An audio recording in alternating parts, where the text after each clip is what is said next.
दुनिया की कोई ताकत हमें नहीं रोक सकती। ये अल्फाज थे हलाको खान के। दुनिया की कोई ताकत हमें नहीं रोक सकती। वो शख्स जिसके घोड़ों की टापों ने बगदाद की गलियों में खून की नदियां बहाई थीं। वो फातेह जिसने 652 साल पुरानी अब्बासी खिलाफत को एक ही झटके में मिटा दिया था। वो ताकत जिसके नाम से बादशाह कांपते थे, उलमा खामोश हो जाते थे और माएं अपने बच्चों को सीने से लगा लेती थीं। सन 1258 ईस्वी बगदाद जल रहा था। बगदाद जल रहा है और कोई हमें रोकने वाला नहीं। दरियाए दिजला का पानी सियाह हो चुका था। लाखों किताबों की रोशनाई से, लाखों इंसानों के खून से बैतुल हिकमत की सदियों पुरानी इल्मी विरासत लम्हों में पानी में डूब गई थी। ये तुम शहर नहीं जला रहे, तुम इल्म को जला रहे हो। खलीफतुल मोतसिम बिल्लाह को कालीन में लपेटकर घोड़ों से रौंदा जा चुका था और हलाको खान अपने सफेद घोड़े पर बैठा जलते शहर को देखकर मुस्कुरा रहा था। उसे यकीन था वो नाकाबिले शिकस्त है, लेकिन तारीख ने कभी किसी फातेह को हमेशा फातेह नहीं रहने दिया। आज हम इस लम्हे की दास्तान सुनेंगे जब वो हाथ जिसने बगदाद को जलाया खुद ठंडा हो गया, जब वो सल्तनत जिसने दुनिया को लरज़ाया अपने ही बोझ से टूटने लगी, और जब अल्लाह की वो सुन्नत एक बार फिर साबित हुई कि जालिम चाहे कितना भी ताकतवर हो, उसका अंजाम उसकी ताकत के बराबर ही होता है।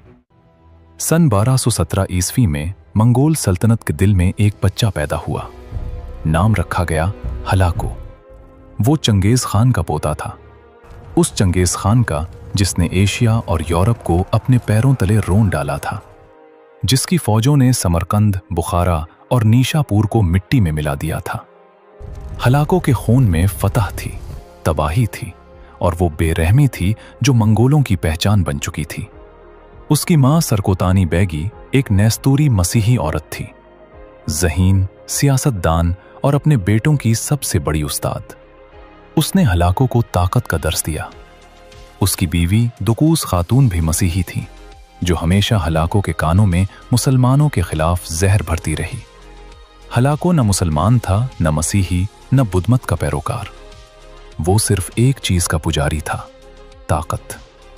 वो मुहिम जिसने दुनिया बदल दी, सन 1255 में हलाको के बड़े भाई अजीम खान मंको ने उसे एक मुहिम पर रवाना किया। हुक्म सिर्फ एक था, मगरिब को फतह करो। हलाको 1,50,000 फौज लेकर निकला। ये इतनी बड़ी फौज थी कि जहां से गुजरती जमीन लरसती थी। रास्ते में पहले हशेशीन के किले आए, वो खुफिया फिरका जिसका किला अलमौत सदियों से नाकाबिले तस्खीर समझा जाता था। हलाको ने उसे रेत की तरह मिस्मार कर दिया। फिर आया बगदाद, इस्लामी दुनिया का दिल, इल्म, तहजीब और खिलाफत का मरकज। और फिर वो हुआ जो तारीख के सियाह तरीन अबवाब में से एक है। फरवरी 1258 बगदाद फतह हो चुका था। हलाको ने शहर में 40 दिन तक कत्लेआम जारी रखा। मुअर्रिखीन का अंदाजा है कि 2 लाख से 10 लाख तक इंसान मारे गए। आदाद इतने बड़े थे कि कलम लिखते लिखते रुक जाता है। बगदाद फतह होने के बाद हलाको रुका नहीं, उसकी फौजें शाम की तरफ बढ़ीं। 1259 में हलब गिरा। दमिश्क ने बगैर लड़े हथियार डाल दिए। सलीबी रियासतें हलाको के सामने झुक गईं। उन्हें लगा शायद ये मसीही फातेह उनका दोस्त है। हलाको का अगला हदफ था मिस्र। अगर मिस्र गिरता तो इस्लामी दुनिया का आखिरी मजबूत किला ढह जाता। फिर शायद तारीख कुछ और ही लिखी जाती। लेकिन यहाँ ठीक इसी लम्हे अल्लाह की तकदीर ने एक पता चला दिया जो किसी ने नहीं सोचा था। वो खबर जिसने सब बदल दिया। सना 1259 का आखिर। हलाको शाम में था, मिस्र पर हमले की तैयारी कर रहा था, जब एक कासिद तेज घोड़ा दौड़ाता आया। खबर थी अजीम खान मंको मर गया है।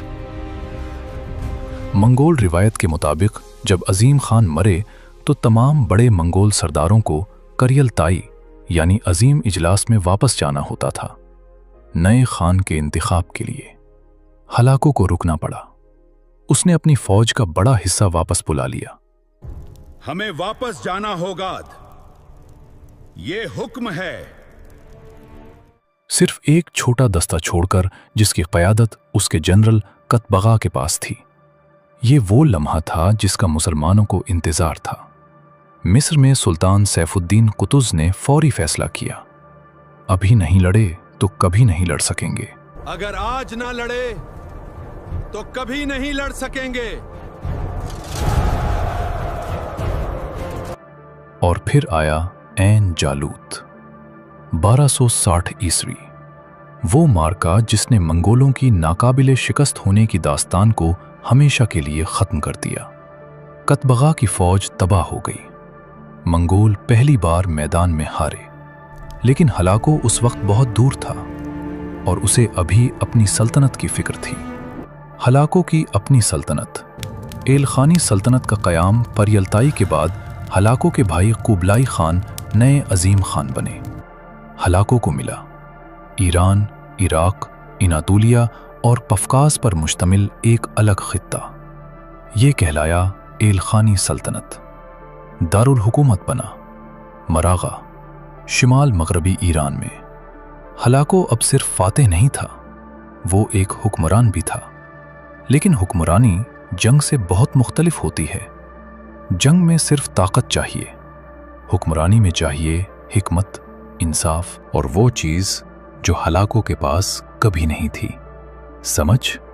वो जंग जो घर के अंदर लड़ी गई। हलाको की सबसे बड़ी मुश्किल बैरूनी दुश्मन नहीं थे, उसकी सबसे बड़ी मुश्किल थी उसके अपने रिश्तेदार। शुमाल में गोल्डन होर्ड की मंगोल सल्तनत थी जिसका हुक्मरान था बरका खान, और बरका खान वो मंगोल था जिसने इस्लाम कबूल कर लिया था। ये तारीख का एक हैरत अंगेज मोड़ है। बरका खान चंगेज खान का पोता था, उसी खानदान का फर्द जिसने मुसलमानों को तबाह किया था। लेकिन उसने बुखारा के उलमा से मिलने के बाद कलमा पढ़ा और पक्का मुसलमान हो गया।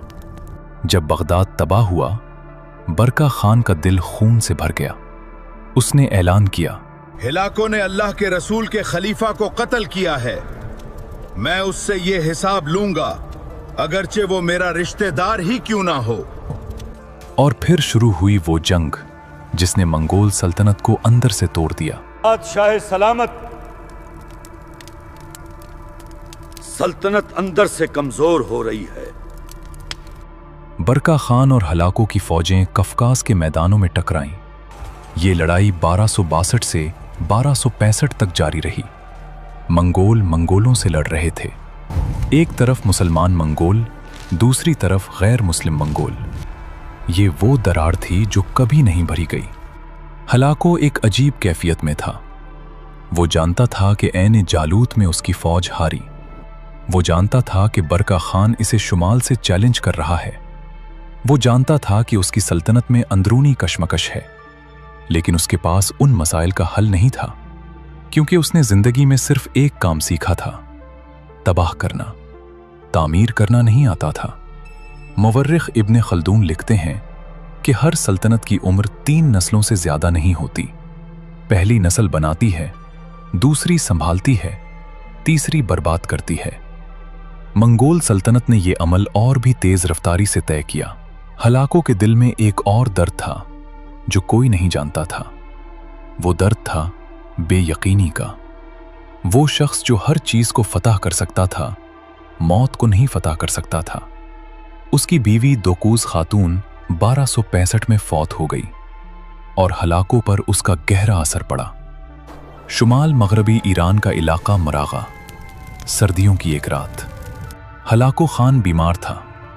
वो बीमारी जो उसे कई महीनों से घेरे हुए थी, अब उसके जिस्म पर मुकम्मल काबिज हो चुकी थी। मुवर्रिखीन ने उसे मर्गी की बीमारी बताया है। बाज ने लिखा कि आखिरी दिनों में उसे शदीद दौरे पड़ते थे। वो हलाको जिसके नाम से सुल्तानों के दिल दहल जाते थे, आज एक बिस्तर पर पड़ा था, बेबस। क्या? उसके गिर्द उसके अमीर थे, उसके बेटे थे, उसके दरबारी थे। यही अंजाम था मेरी ताकत का। सब खामोश, सब इंतजार में। और फिर फरवरी 1265 ईस्वी में हलाको खान ने आखिरी सांस ली। वो आदमी जिसने बगदाद को आग लगाई, दिजला को सियाह किया, खलीफा को कालीन में रौंदा, आज खुद एक सफ़ेद कफन का मोहताज था। मंगोल रिवायत के मुताबिक उसे आज़रबाईजान के करीब एक जजीरे में दफनाया गया। कब्र खुफिया रखी गई ताकि कोई बदला न ले सके। ये वही रिवायत थी जो चंगेज़ खान के लिए भी अपनाई गई थी। फातेह छुप कर दफन होते हैं क्योंकि उन्हें मालूम होता है कि दुनिया में उनके दुश्मन बेशुमार हैं। हलाको की मौत की खबर फैलते ही वो मर गया, हलाको खान मर गया। एलखानी सल्तनत में हलचल मच गई। उसका बेटा अबाका खान तख्त पर बैठा, लेकिन अबाका अपने बाप जैसा नहीं था। वो एक मोहतात हुक्मरान था, जंगजू नहीं। शुमाल में बरका खान ने जंग जारी रखी, लेकिन वो खुद भी 1266 में फौत हो गया। दोनों दुश्मन 1 साल के अंदर चले गए, लेकिन उनकी छोड़ी हुई दरार वो दरार रही। वो अमल जो हलाको की मौत से शुरू हुआ, यहां हमें एक कदम पीछे जाकर देखना होगा। मंगोल सल्तनत एक वक्त में दुनिया की सबसे बड़ी जमीनी सल्तनत थी। पैसिफिक समंदर से मशरक़ी यूरोप तक, चीन से फारिस तक। लेकिन उसके अंदर पहले से दरारें थीं। हलाको की मौत ने उन दरारों को गहरा कर दिया। हलाको और बरका खान की जंग ने यह साबित कर दिया कि मंगोल सल्तनत एक नहीं रही। गोल्डन होर्ड ने एलखानी सल्तनत को कभी माफ नहीं किया और ये दुश्मनी नस्लों तक चलती रही। वस्ता एशिया में चगताई खानात अलग हो चुका था, अपनी अलग पॉलिसी, अलग मफादात। कभी एलखानियों का दोस्त, कभी दुश्मन। कुबलाई खान ने चीन में युआन सल्तनत कायम की और धीरे धीरे वो भी मंगोल रिवायात से दूर चीनी तहजीब में जम होने लगा। उसके अपने खानदान पर इस्लाम का असर बढ़ने लगा। ये शायद तारीख का सबसे बड़ा तंज है। वो खानदान जिसने इस्लामी दुनिया को तबाह किया, उसकी अगली नस्लों ने इस्लाम कबूल कर लिया। हलाको का पोता गाजान खान 1295 में मुसलमान हुआ। उसने न सिर्फ इस्लाम कबूल किया, बल्कि अपनी पूरी सल्तनत में इस्लाम को सरकारी मजहब करार दिया। अल्लाह की शान, जो तलवार इस्लाम को मिटाने आई थी, उसके वारिस इस्लाम का परचम उठाने लगे। वो सवाल जो तारीख पूछती है, हलाको ने बगदाद में क्या सोचा होगा जब उसने जलते शहर को देखा? क्या उसे कभी एहसास हुआ कि वो सिर्फ इमारतें नहीं जला रहा, वो इल्म जला रहा है, वो फिक्र जला रहा है, वो तहजीब जला रहा है, जिसके दोबारा बनने में सदियां लगेंगी? गालिबन नहीं। ताकत का नशा आंखें बंद कर देता है, लेकिन तारीख का फैसला अंधा नहीं होता। आज हलाको का नाम जुल्म की अलामत है, और बगदाद के वो उलमा, वो किताबें, वो तहजीब, उनका जिक्र आज भी इज्जत से होता है। फातेह मिट गया, मजलूम याद रहा।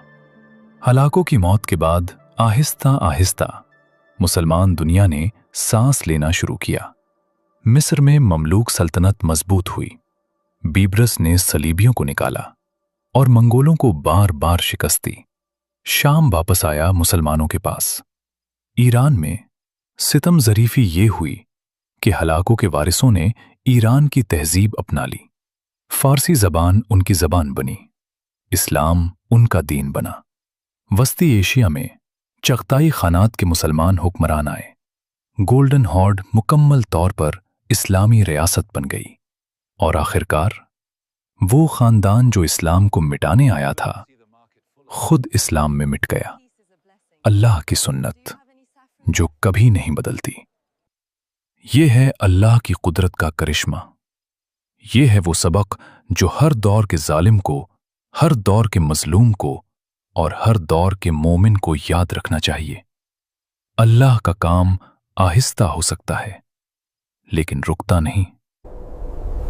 अल्लाह का निजाम देर कर सकता है, मगर अंधेर नहीं करता। जालिम का अंजाम जरूर आता है, चाहे थोड़ी देर बाद सही। और इस्लाम की जड़ें इतनी गहरी हैं कि कोई तूफान उन्हें उखाड़ नहीं सकता।